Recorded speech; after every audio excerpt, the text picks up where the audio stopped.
We've done 2 successful fundraisings. Both have been oversubscribed. Those fundraisings took about 3 weeks to complete. I'm very impressed that you could raise that money in 3 weeks. You said you had 4 divisions. We own and manage a portfolio of channels across the likes of Facebook and YouTube and TikTok and Snapchat. Your business, I understand, recently bought Social Chain, which was founded originally by Stephen Bartlett. I actually met Steve back in a conference, a South by Southwest conference in Texas, and Social Chain was acquired last year and started off as really an agency that was brilliant at making brands go viral, but has since really grown up. And it now focuses on helping brands to navigate what has become a very complex marketing ecosystem within the context of social. You know, you've built up what is an impressive business empire over the last decade. What are the steps that lots of entrepreneurs listening need to think about? Welcome to All About Business with me, James Reed, the podcast that covers everything about business, management, and leadership. Every episode, I sit down with different guests who have bootstrapped companies, masterminded investment models, or built a business empire. They're leaders in their field, and they're here to give you top insights and actionable advice so that you can apply their ideas to your own career or business venture. With AI becoming more and more advanced, it's safe to say that the digital era is truly upon us. But with these new ways of working, businesses face one major challenge: staying ahead of the game and their competitors. Joining me today on All About Business is Oli Green. He's the CEO of Brave Bison, a marketing, media, and technology company that helps businesses thrive in the modern world. He's acquired multiple digital businesses over the years, including leading social media company Social Chain. That's why he's the perfect person to speak to us about building a business empire in the digital era. Oli, thank you for coming to join me today for All About Business. You're the CEO of Brave Bison. You talk a lot about helping clients get into the new era of business and becoming digital first. That's very much your approach, as I understand it. So digital first, though, goes way beyond how we work, doesn't it? I mean, it's about the delivery of services and how we create new opportunities for people to acquire things. And for me, digital first is about leaning into new technologies. It's about being data-led, and it's about taking a modern approach and identifying trends that are changing everything from the workplace all the way through to how customers actually interact with your business. And I think more and more clients are investing into their digital platforms. They're investing into their digital products and services that allow them to interact and possibly transact or at least engage with customers and users. So what are the sort of top things you're seeing in terms of emerging trends or themes that companies should be thinking about? I think AI is definitely the hot topic, and it's definitely a bit of a buzzword. And there are lots of businesses that are hiring chief AI officers, or perhaps they have an AI strategy. I think what we try to talk to clients about is their existing problem or opportunity set, and then how we might use AI as a tool to actually provide a solution, overcome some of those challenges and deliver on some of those opportunities. So if you think of AI as a sort of force for, unbelievable productivity, especially when it comes to sort of data processing. At Brave Bison, we're using AI to create content. We're using AI to plan and buy media much more effectively. And so we're still selling ultimately the same things that we were before to our clients, but we're using AI to be more efficient, to deliver our services more quickly, and ultimately to deliver better results for our clients, and sometimes at a lower cost to them. We're delighted that you're watching this episode. Please hit the subscribe button if you'd like to receive more insights and actionable advice that will help your business and/or career. So I run a company. I like the sound of all that. How do I find people who can do this, though? Because, you're not going to find someone with 5 years AI experience, typically, because it's so new. How do you sort of recruit and build a team that can deliver all that to your customers? Well, I think that the first thing you need to do is really be very clear on what problems you have and what opportunities you have. And I think that, there are not a number of stakeholders in every business. And obviously you run a very large business and you'll have multiple stakeholders. But I think that, the best AI work streams and programs really start off with some kind of workshop where you are talking through business problems and customer problems and thinking about how you might solve them. I think when it comes to delivering the actual AI application, there's lots of ways to do that. You might be hiring teams, you might be using third parties, but I think that the bit that we see as being sort of one of the most important parts is actually sort of setting yourself up for success by creating that sort of program of work and thinking about the strategic problem that you're trying to solve. Listening to you, I was just thinking, there's a new government, there are huge challenges in public services. You'd think some of this digital-first AI approach might be really ripe for this moment in delivering those services. I think there's a huge opportunity there for business and public service delivery to improve, really, which is quite exciting, isn't it? Definitely. I think that, we always promote investment into digital platforms and services because we know that that's where our clients' customers are.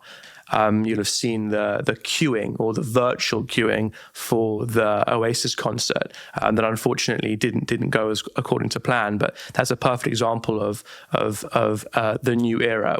Whereas probably when Oasis was touring in the 90s, people might have been queuing for tickets, whereas now they're queuing virtually and they're looking to buy online. So what's a better way of doing that? If you were selling tickets for a concert, how would that be better delivered?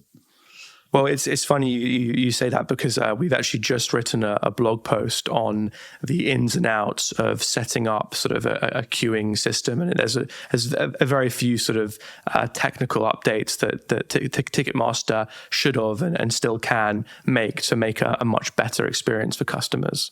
But one of the things that I actually thought was a missed opportunity is while you had people in the queue for, in some cases, an hour, 2 hours, possibly show them some kind of entertainment. It's a great opportunity whilst they are engaged to possibly monetize that opportunity. Get brands, get advertisers involved. There are other experiences out there where you're queuing, you're actually engaged and you can play a game or you're taught something, and the platform is recognizing that the user is frustrated. But queuing is not an activity any of us particularly enjoy. But speaking for myself, at least, I hate queuing.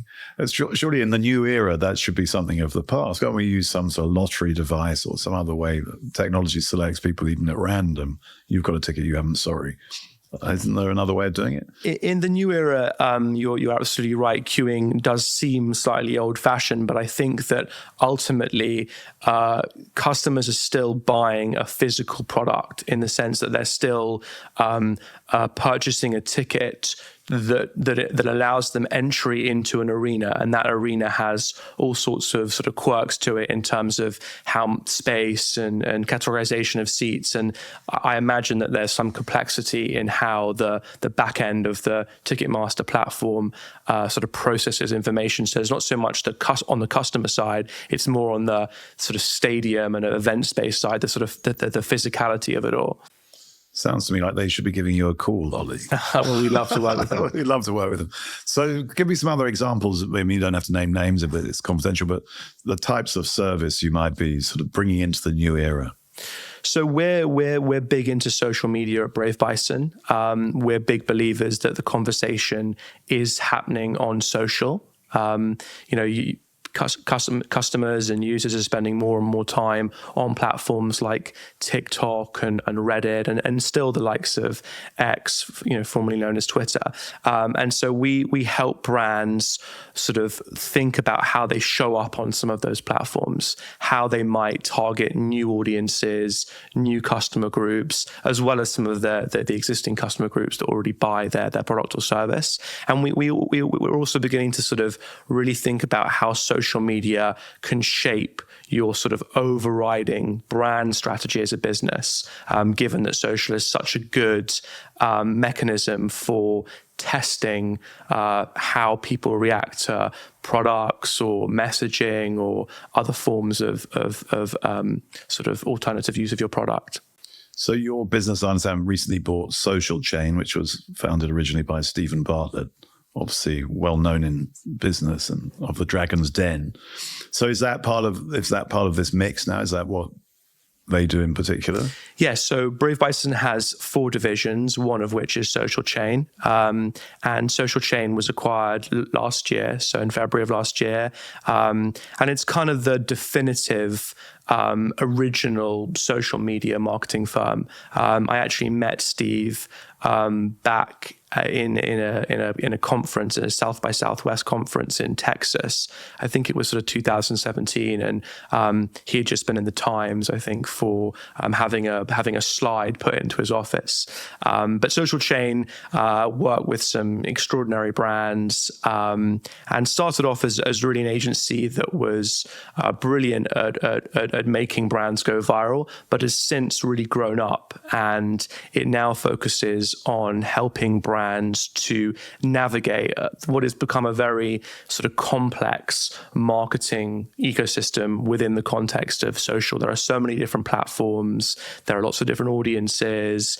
Each platform, releases a new product or feature pretty much every 1 to sort of 3 months. And so brands want a partner to consult with on best in class, as well as help with things like sort of content production and possibly sort of strategies and collaborations that see creators or influencers get involved and partner with brands to sort of promote a brand's message or product. So Social Chain is an end-to-end social media agency, and we're currently working with everyone from LinkedIn all the way through to the likes of Jameson's and Shark Ninja and Green King and a whole host of other brands, including actually some of the platforms themselves. So TikTok and Pinterest, as well as LinkedIn, are actually customers of ours. Very interesting. You said you had 4 divisions. That was one. What are the other 3?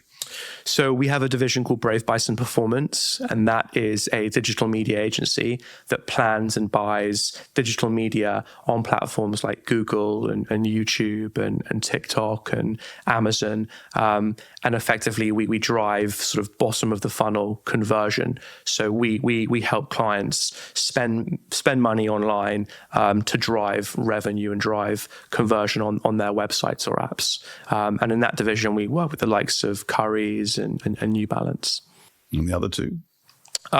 So we have a division called Brave Bison Commerce, and that is a sort of quite tech and delivery-led business that helps sort of retailers and e-commerce businesses think about their sort of digital e-commerce experience and really upgrade it and level it up. And there's a sort of a new wave of technology called composable, which sees businesses build platforms using lots of different technology components. And we're experts in composable commerce, and we consult and actually implement new solutions for customers.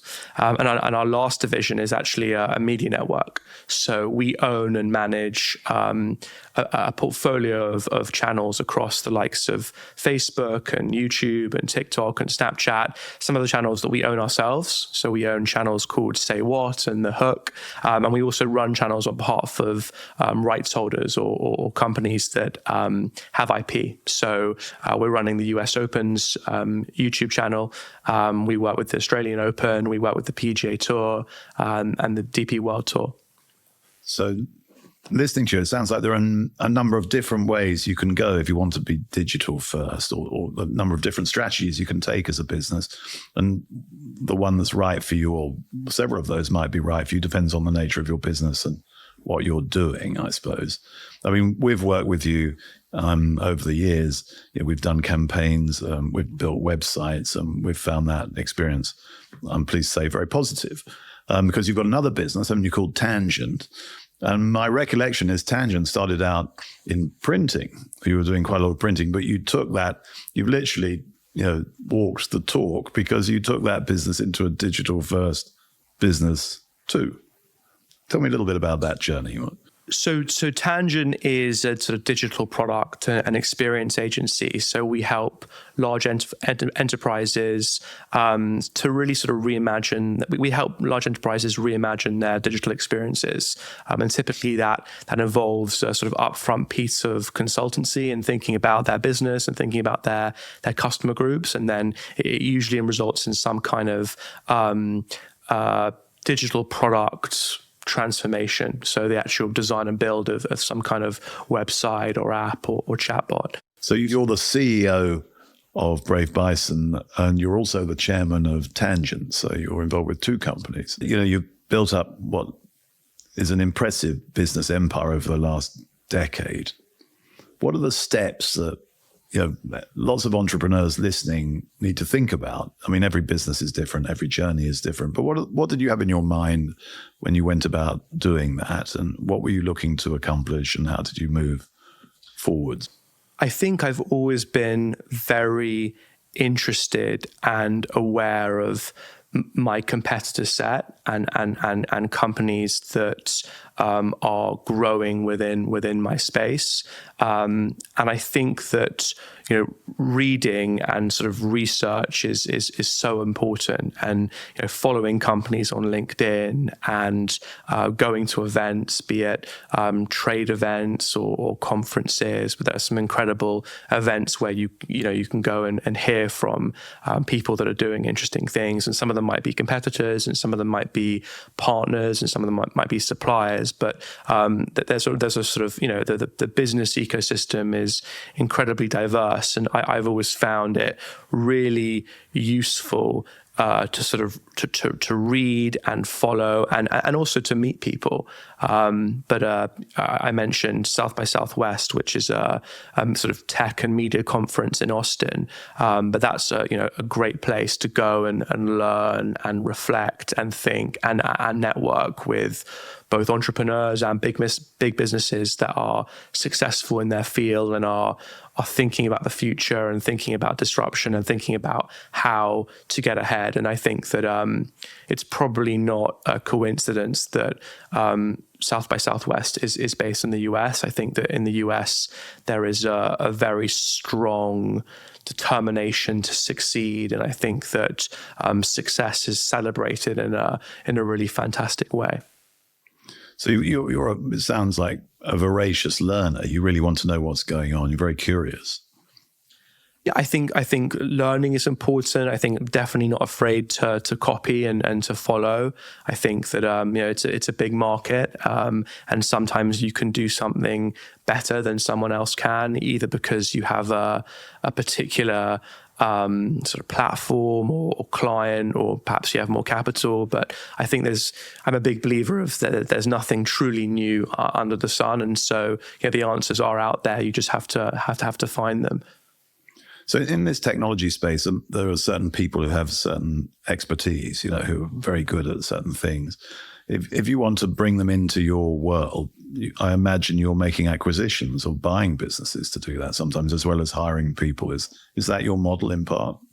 Yeah, so Tangent made one acquisition, and Brave Bison has made 4 so far. So acquisitions have definitely been a big part of business building for me, as well as organic growth, and as well as expanding relationships with existing clients and winning new clients. But as a public company that wants to be bigger, Brave Bison will inevitably make more acquisitions. So this is really interesting to me because you've done 5 times as many acquisitions as I have in my career. We did one and it wasn't very successful. And you seem to have developed a technique for doing it much more successfully than us. What are you looking for when you see a company and you begin that journey? What originally sort of gets you thinking this might be one for us? And then how do you sort of evaluate those companies? So I think that, first of all, we probably look at anywhere between 30 and 50 businesses a year to buy, and we probably end up doing 1, maybe 2 acquisitions. So there are people in the market, and especially in my space, that buy much more aggressively. You're kissing a lot of frogs. Well, I would say that we're meeting a lot of interesting businesses, and sometimes the timing isn't right, and sometimes you think it's a great business, but you just can't quite work out how you would buy it or how you would actually create value by buying it. I think that when we look at businesses, we really think about everything from the clients that they work with, the markets that they're in, whether or not they have a complementary capability to ourselves, or is it sort of more of the same? I think we try and get a good sort of temperature for the culture of the business as well. Is it founder led? Is it sort of mission driven? How corporate is it? Because these are all things that will have I think a big impact on any kind of integration planning that you might want to have.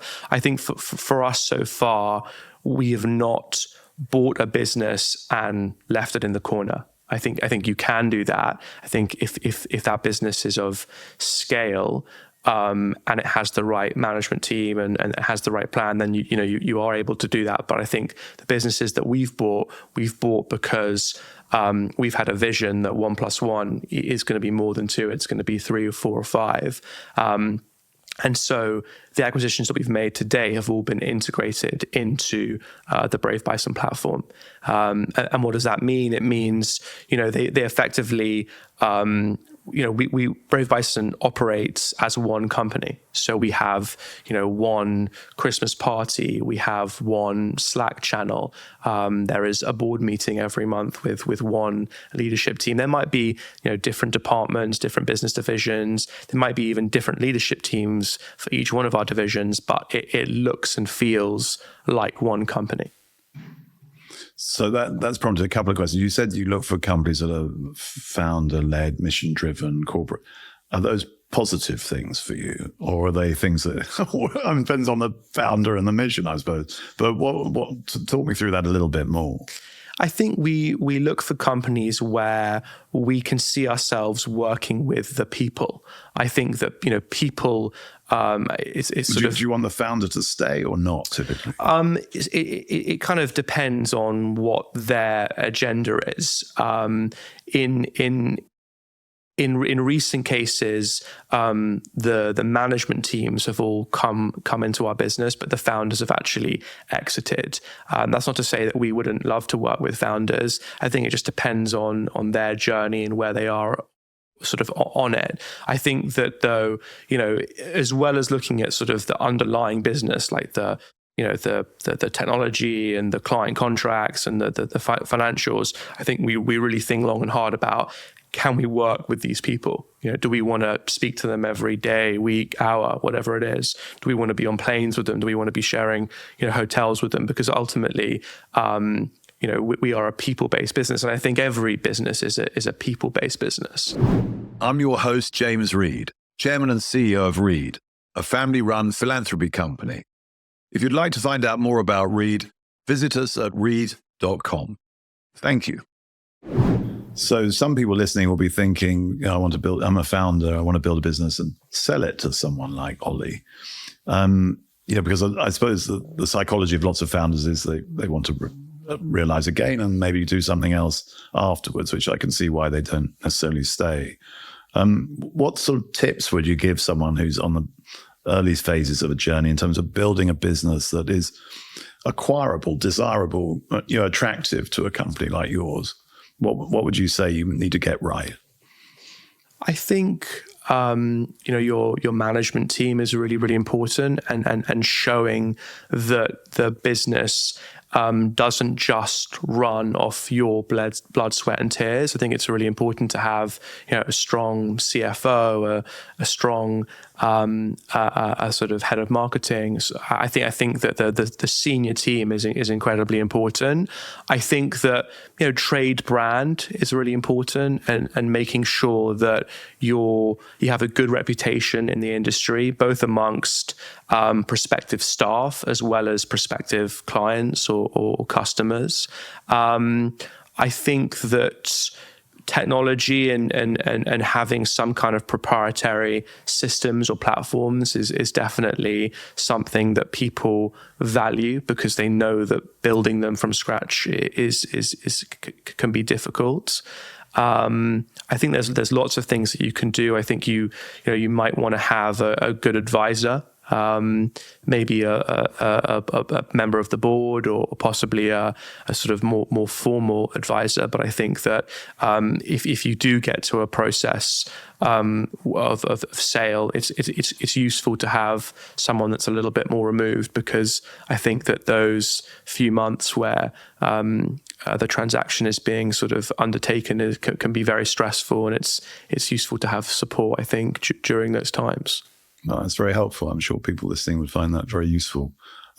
You also mentioned about integrating. You said that the companies you bought hadn't been left in the corner; they were integrated. That's not easy necessarily when you're putting two cultures together. There are other certain things that you feel are must-dos when you're integrating a new acquisition. I think that when we sort of buy a business, the integration plan always looks a little bit different. I think we try and get the sort of basics pretty consistent. So, we have one staff handbook, and there's one sort of there's one policy for things like holiday, and we do pay rises twice a year, or we do sort of appraisals twice a year. So there are a few things that we sort of look to encourage the business that's being integrated to sort of take up. But I would say that every acquisition has been a bit different, and we've only done 4 at Brave Bison, so I'm sure it will continue to. Integrations are challenging. You're not buying a property or a sort of a warehouse, and so you've got to think about roles and responsibilities. You've got to think about trade brands. You've got to think about customer relationships and client relationships. You've got to think about even technology and for example, quite a few of the businesses that we've bought have been Google houses, and we're a Microsoft house, and so actually porting people over from Google to Teams is Have you actually done that? Yeah. Because we've got one business, we've got Google and Teams in our business, which grown organically. That was my fault. Yeah. So how did that journey go? Because I'm thinking of doing that myself. It was tricky, and we compromised, because whilst we use Microsoft Teams for all video calls, we actually use Slack for instant chat. So rather than use Microsoft's instant chat product, we've got a fused version. We use Slack for instant messaging, and we use Teams in the most part for video calls, unless clients demand that we use other technology. So I've observed, one of the reasons we've pursued, I suppose, an organic strategy over the years, I think it suits recruitment, because if you're buying a recruitment company, you're buying people effectively, and they can all walk out the next day if they don't like it. So the sort of culture is very important, and developing a culture that people want to be a part of and enjoy. When you buy a new company, you're putting two cultures together. Does one tend to be sort of consumed by the other, or do they fuse in some way? What happens culturally? I think they do fuse, because I think that, certainly for a business like ours, our culture is always evolving, and it evolves based on the clients that we work with. It evolves based on the new staff that come to work for us. And so I think that, our culture is always evolving. I definitely do think that when you integrate a business, you do have to leave some stuff at the door, but at the same time, you also gain stuff. But I think culture is one of these things that sort of transcends pretty much everything you do, and so it's very difficult to plan for it and to consciously make edits to it. I think that having a sort of long-term view for your business and having someone or some people that are sort of responsible for driving it and growing it with a view to thinking about the long term really helps create a certain ethos, and you'd see that ethos in a business that is private and family owned like yours, and I think that you see similar sort of essences in businesses that maybe are founder led and are sort of mission driven and sort of very sort of purpose driven, that might be venture capital backed. So the capital structure could be very different, but I think the cultures can always be similar. So what have you found difficult about sort of building this growing business, both by acquisition, organically? What are the most sort of challenging things you've had to deal with, being are going to be things that other people listening might experience? That Well, certainly, integrations of businesses are always really difficult. I think that, my brother and I are business partners, and he tends to focus more on the acquisition side of the business, and I tend to focus more on the sort of people side of the business. But then we also have the actual existing business to worry about. And as a public company, forecasting is really, really important.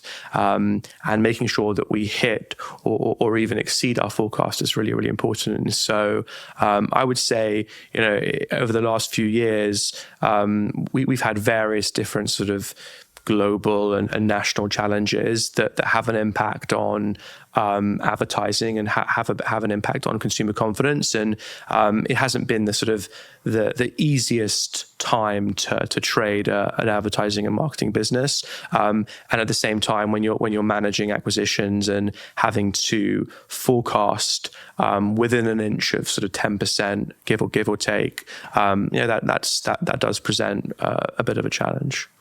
Yeah, I mean, if you've forged a business over the last 5 years, I mean, in the past, we'd have said that would place you well for the future because it's going to get better for sure, but it's hard even to know that now, isn't it? We have to be so adaptable in business. I feel exactly the same way as you. You mentioned you work with your brother. I mean, there are lots of successful examples of brothers and families and siblings working together. How do you make that work yourself? Because I think there's some strengths in, I mean, you can duplicate yourself in a way with someone you trust. You can duplicate yourself. I think that trust is unbelievably strong. I think that Theo and I are very complementary. We have very different skills. I think we both, respect one another and appreciate one another's skills. He's unbelievably clever, very financial, very strategic, very analytical, and also has an eye for operations. I think I'm slightly more people focused, and I love being a bit of a recruiter myself. Actually, I love thinking about how great people can fit into our organization, and then working with Theo. And we have an unbelievably strong CFO that helps us to deliver on what we set out to deliver at the beginning of the year from a financial and commercial perspective. So that's what I would call a triumvirate with two brothers and the CFO. Is that how you come to decisions? Because if you and your brother disagreed on something, how are you going to decide? I guess you could pull rank, or do you involve the CFO? I mean, we're usually very aligned. So we are the three executives on the board. Myself, Theo, and Philippa, and then we have two non-executives on the board who are both independent, and they also have a really important, part to play, and they are very good at questioning elements of our strategy and ultimately signing off as a board on any acquisitions or investments we're going to make. But I think that the plan that our business has is a robust one that is fairly consistent, despite the fact that we have to reinvent ourselves so often. I think the business plan is the same. It's just sort of maybe the trade proposition and the sort of the capability focus that maybe evolves. So I think it's myself, it's Theo, it's Philippa, and then Matt and Gordon, who sit on our board. So you mentioned this word reinvention.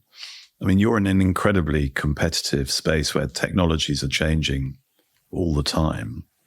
How do you make sure you stay, competitive, ahead of the game? How do you do that? How do you keep reinventing? I think there are lots of ways to reinvent yourself. I think that you have to be well informed. And to be well informed, you have to go to the trade events. You have to keep an eye on your competitors. You have to speak to clients about what they're seeing and how they're trading and what problems they're sort of encountering.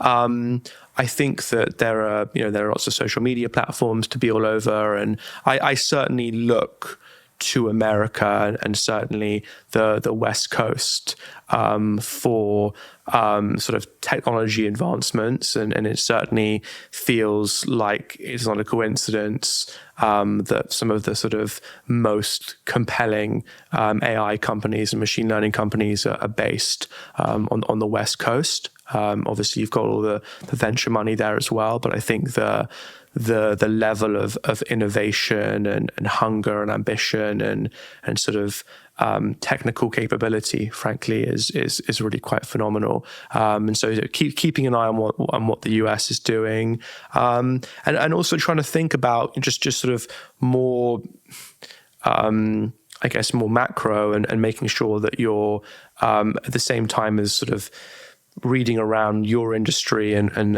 any emerging trends, you're also trying to work out how they play into the more sort of global macro environment and what's happening around the world. So one way of staying ahead, in the UK at least, is importing the latest ideas from America. That's worked well as a strategy, has it? Yeah, I think that being observant of what these unbelievably innovative, fast-growing, digital-first businesses are doing, I think is always interesting and is always relevant. I think lots of the founders or the CEOs or the execs are well worth listening to on podcasts, or lots of them have books out, and I think that they're great sources of knowledge and inspiration, as well as looking at competitors and making sure that you're signed up to newsletters and you're following people on Instagram and you're looking on Twitter, because I think there's information all over the place. I mean, forgive me saying this, but you obviously work really hard. I mean, because you're in your leisure time, you're looking at all these other channels and reading. And I mean, is that a big part of what it takes? You have to be a grafter. I do believe in working hard. Yeah, I think that sometimes that is mooted as old-fashioned, and I don't want people not to have a work-life balance, but I think that if you want to be successful, you do have to work hard. It's that simple. Well, I've been around a while, and that's something I've observed. The people who work really hard, the more you put in, the more you get out. I think of it sometimes as work-life integration. I think if you enjoy your work, then what's the issue? As long as your family doesn't mind. Yeah, exactly. I think that I think probably to work very hard, you do have to be sort of passionate, and you do have to be interested. And if you are those things, then, as you say, there are parts of your work that will be more enjoyable. That might not mean that all of your work is enjoyable. And if you're, working on a investor deck or a presentation, late at night, that might not be the part that you enjoy. But you might be really interested. You might really enjoy a podcast by, a sort of AI VC that's just come out. Yeah. So, there's a mixture of ups and downs, Exactly. isn't there, in any job. But I think being passionate about what you do, and that's why we talk about loving Mondays. It's so important. You talked a little bit about being a public company, and I'm interested in just exploring that with you a minute. What are the positives, as you see it now, of being a listed company in London? So I think that we've had a really good experience being a public company. I would say one of the big positives is access to capital. We've done 2 successful fundraisings. Both have been oversubscribed. Those fundraisings took about 3 weeks to complete.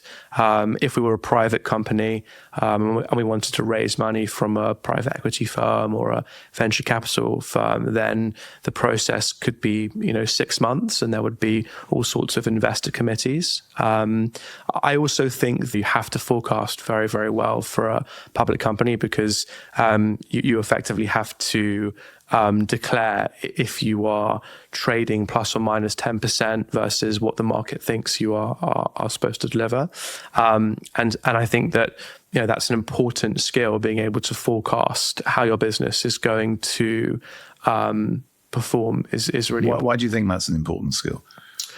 Well, I think that if you put together a forecast that is overly ambitious, you might end up with a problem with cash flow, or you might upset your private investors because you've sort of promised something and then you've not delivered. I think it's very easy to put together a deck of slides that talks about market potential and strategy and what you're going to do. I think it's more difficult to actually do.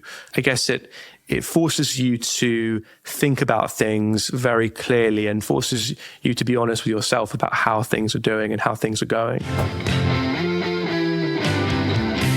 What gets you up on a Monday morning? Well, I love listening to loud music in the shower and on the way to work. So really quite sometimes even like heavy metal. Anything you'd recommend? Well, there's this is slightly embarrassing, but there's a German heavy metal band called Rammstein that has a couple of very aggressive tunes that gets you going, huh? That really gets me going. Put it in our next ad. Before a fundraising or before any kind of bid, I certainly listen to that once or twice. So that gets you up on a Monday morning. And the second question is, where do you see yourself in 5 years' time? This is an interview question that many people get asked. But as an entrepreneur and business leader, where do you see yourself? I think that my brother and I are very keen to build Brave Bison into a much bigger company. I think it will have more divisions. It will be in more markets. I don't think it will be inherently different in terms of, I think it will be a technology-enabled digital advertising and technology services company, but I think it will be bigger. I think it will be more famous. I think it will be working with more CEOs, more CMOs, more CTOs across the same sorts of programs that it's currently working. So more of the same, but bigger. Thanks very much, Oli. Thank you. I think I'll leave you alone now. Thank you to Oli for joining me on All About Business. If you'd like to find out more about Oli and building a business empire, follow @Brave Bison.